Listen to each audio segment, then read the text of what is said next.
Lugupeetud külalised, me oleme täna siia autovalmistule kogunenud selleks, et taas avada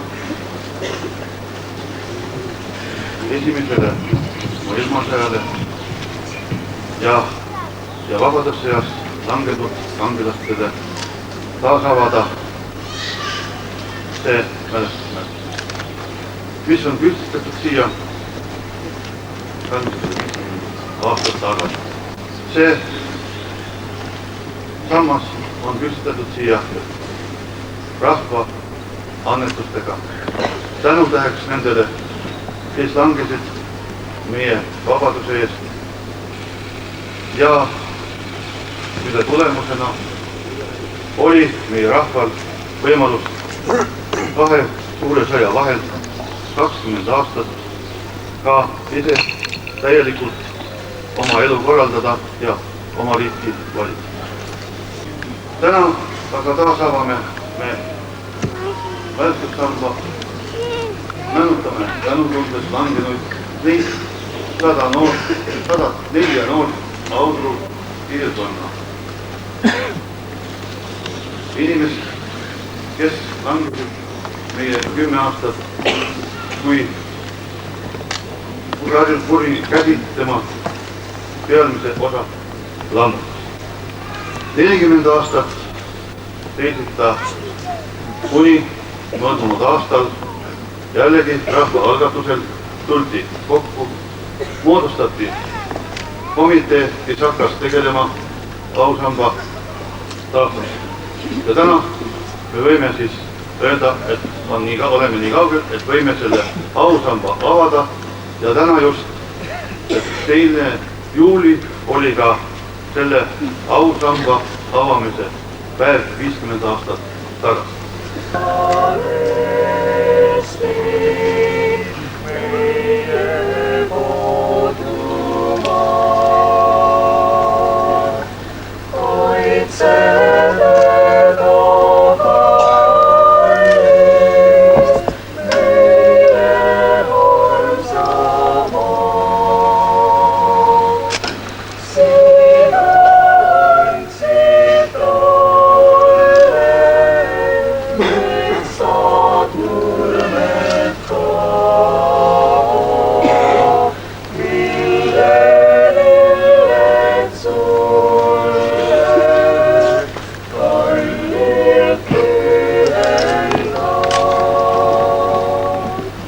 Palus siia kaldamarsi.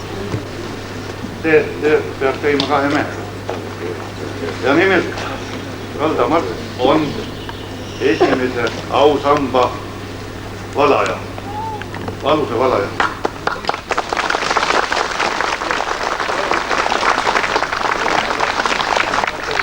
Tehke niimoodi kaarega.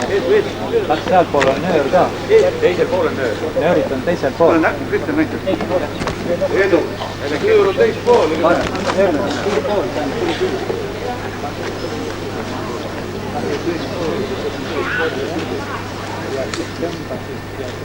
Teeb niimoodi, kas see kõlastab või?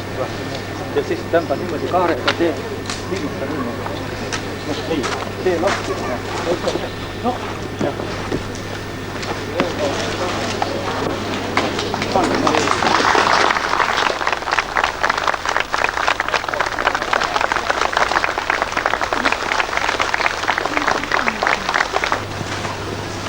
Seda ausammast langenud kangelastele õnnistakse pühitsetud veega Jumala Isa, Poja ja Püha Vaim.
50 aastat oli toore jõuga surutud meid sellisesse alandusse, kus tuli kiitust laulda oma kaotustele ja maha salata, laimata ning mõnitada omi võite. Maa pealt pühiti meie võitude märgid, püüti hävitada nende võitude toojad ja tunnistajad. Kuid rahva ühismälu vastu olid stalinistid siiski jõuetud. Nii nagu elas eestlaste südames meie püha sinimustvalge lipp, nii elas seal ka mälestus Eestimaa mehemeelest, meile vabaduse toonud sangaritest ja kuulsatest võitudest palju kordi vägevama vastase üle. Selles erakordses heitluses lõid teiste kõrval kaasa ka Audru kihelkonna mehed. Nad võitlesid nii, nagu kõik teised Eesti mehed ja langesid või võitsid nagu kõik teised. Need noored mehed, kellede nimesid võime lugeda siinselt ausambalt, ei läinud sõtta surema. Nad läksid võitma, et selle võidu abil edasi elada ja teha oma igapäevast tööd kodutalu nurmedel ja niitudel. Täna, mil me taas oma langenud sangarite üleva ja püha mälestuse põlistame, mõelgem hetkeks nendele külapoistele. Mõelgem sellele, et tänu nende kangelasmeelele ja aususele oma isamaa vastu saame täna siin kõnelda oma emakeeles ja seista oma maa pinnal.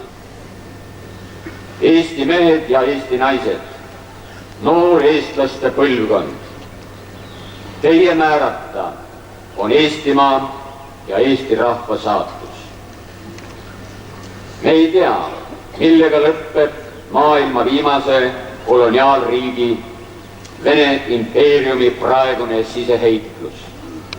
Kuid me usume, et vägivallale, seadusetusele ja inimvihkajalikkusele rajanev võim ei saa olla igavene. Sellest ise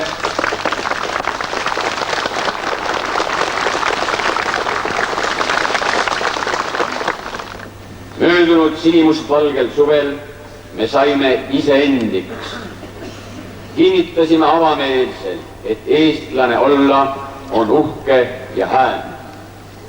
Tänavusel suvel peame iseendile sisendama, et eestlasena olemise juurde kuulub ka vabadus. See suur ja kõrge aade, mille nimel võitlesid Lembitu, Jüri neli kuningat, Mahtra mehed, Jakob Purt, Jaan Tõnisson, Johan Laidoner ja veel paljud tuntud ja tundmatud eestlased. Ning ka need surnute pärast, vaid veelgi rohkem meie endi elavate pärast. Saa vabaks Eesti meri, saa vabaks Eesti lind